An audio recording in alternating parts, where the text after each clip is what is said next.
নমস্কাৰ বন্ধু বান্ধৱীসকল, ভাল খবৰ আহিছে। এটা নতুন জব এডভাৰটাইজমেণ্ট আৰু এডভাৰটাইজমেণ্টটো আহিছে গভৰ্ণমেণ্ট অফ আছাম অৰ্থাৎ অসম চৰকাৰৰ অধীনত office of the director elementary education Assam Kahilipara Guwahati অৰ্থাৎ আপোনালোকৰ DEE।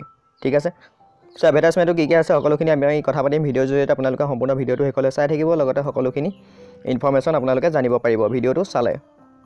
Name of the post, যিটো আপোনালোকৰ প্ৰথম পোষ্ট হৈছে junior assistant director of elementary education Assam. তাত আপোনালোকৰ চালাৰী দিছে 14,000 টকাৰ পৰা 49,000 টকা। গেট পে থাকিব 6,200 টকা আৰু তাত টোটেল পোষ্ট আছে 9টা পোষ্ট আছে আৰু আনৰিজাৰ্ভৰ কাৰণে 3টা, SC কাৰণে না ST কাৰণে 2টা ৰাখিছে, STSৰ কাৰণে 1টা ৰাখিছে, OBC MOBC কাৰণে 3টা, সৰ্বমুঠ হ'লগৈ 9টা পোষ্ট। আৰু পোষ্টটোৰ নাম হৈছে জুনিয়ৰ এছিষ্টেণ্ট। তাৰপিছত আহিলে আপোনালোকৰ ছেকেণ্ডটো হৈছে জুনিয়ৰ এছিষ্টেণ্ট। এইটো হৈছে ফিল্ড লেভেলত হ'ব আপোনালোকৰ। তাৰ কাৰণে আপোনালোকৰ দৰমহা চেম 14,000 টকাৰ পৰা 49,000 টকা, 6,000 টকা গেট পে আৰু তাত টোটেল পোষ্ট আছে 58টা পোষ্ট আছে আৰু 31টা ৰাখিছে আনৰিজাৰ্ভৰ কাৰণে আৰু SC কাৰণে 3টা ৰাখিছে, STP 5, STS 6 আৰু OBC MOBC কাৰণে 13টা, সৰ্বমুঠ 58 হ'লগৈ। যিটো আহিছে ষ্টেটিকেল এছিষ্টেণ্ট ফিল্ড লেভেলৰ কাৰণে ৰাখিছে। তাত আপোনালোকৰ টোটেল আছে 8টা পোষ্ট, চালাৰী একে ধৰণৰ, গেট পেটো অকণমান বেছি 7,400 টকা আৰু তাত আপোনালোকৰ 8টা পোষ্ট আছে। লাষ্টটো হৈছে আপোনালোকৰ computer field level establishment under DEE। Computer যিটো পোষ্ট আছে তাত 3টা ৰাখিছে, আনৰিজাৰ্ভৰ কাৰণে 1টা আৰু ST কাৰণে আৰু SC কাৰণে 1টা ৰাখিছে, OBC MOBC কাৰণে কোনো ধৰণৰ পোষ্ট ৰখা নাই।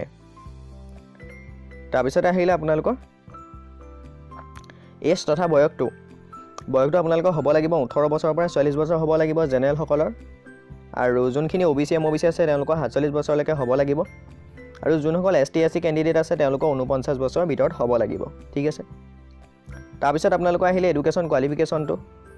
মাষ্ট আপোনালোকৰ এডুকেশ্যন কোৱালিফিকেশ্যন থাকিব লাগিব, বেচেলৰ ডিগ্ৰী কৰা হ'ব লাগিব যিকোনো ৰিকোয়েষ্ট ইউনিভাৰ্চিটি নাইবা আপোনালোকে যিকোনো গভৰ্ণমেণ্ট স্কুলৰ বা ইউনিভাৰ্চিটিৰ পৰা আপোনালোকে পাছ কৰিব লাগিব বেচেলৰ ডিগ্ৰী।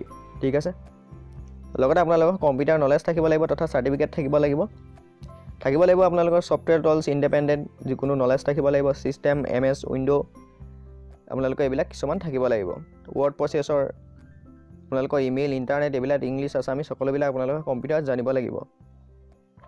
লগতে আপোনালোকৰ কম্পিউটাৰ যিখন চাৰ্টিফিকেট আছে এখন 6 মাহৰ চাৰ্টিফিকেট হ'ব লাগিব। মেথড চিলেকশ্যন, আপোনালোকৰ চিলেকশ্যন কেনেদৰে হ'ব এপ্লাই কৰাৰ পিছত ফাৰ্ষ্ট হ'ব আপোনালোকৰ ৰিটন এক্সামিনেশ্যন হ'ব, OMR বেছত হ'ব।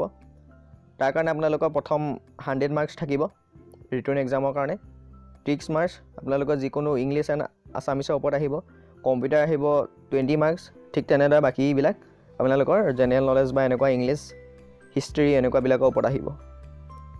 ঠিক আছে, তাৰপিছত হাউ টু এপ্লাই কৰিবলৈ হ'লে আপোনালোকে অনলাইন যোগেদি এপ্লাই কৰিব লাগিব। তাৰ কাৰণে ৱেবছাইটত যাব লাগিব, এই ৱেবছাইটটো হৈছে DEE.assam.government.in। অনলাইন ষ্টাৰ্ট হ'ব 8 মাৰ্চ 2019 পৰা, লাষ্ট ডেট হৈছে 31 মাৰ্চ 2019লৈকে। 8 মাৰ্চৰ পৰা আপোনালোকে এপ্লাই কৰিব পাৰিব আৰু এপ্লাই কৰাৰ টাইমত যিটো লিংক হ'ব 8 তাৰিখে মই সেইটো আপোনালোকক দি দিম, আৰু আবেদন কেনেদৰে জনাব মই সকলোখিনি দি দিম। অনলাইনত আপোনালোকে লিখিব লাগিব কেণ্ডিডেটৰ নাম অৰ্থাৎ আপোনালোকৰ নাম, date of birth, father name, address, permanent address, present agent, education qualification সকলোখিনি আপোনালোকে ফিল আপ কৰিব লাগিব।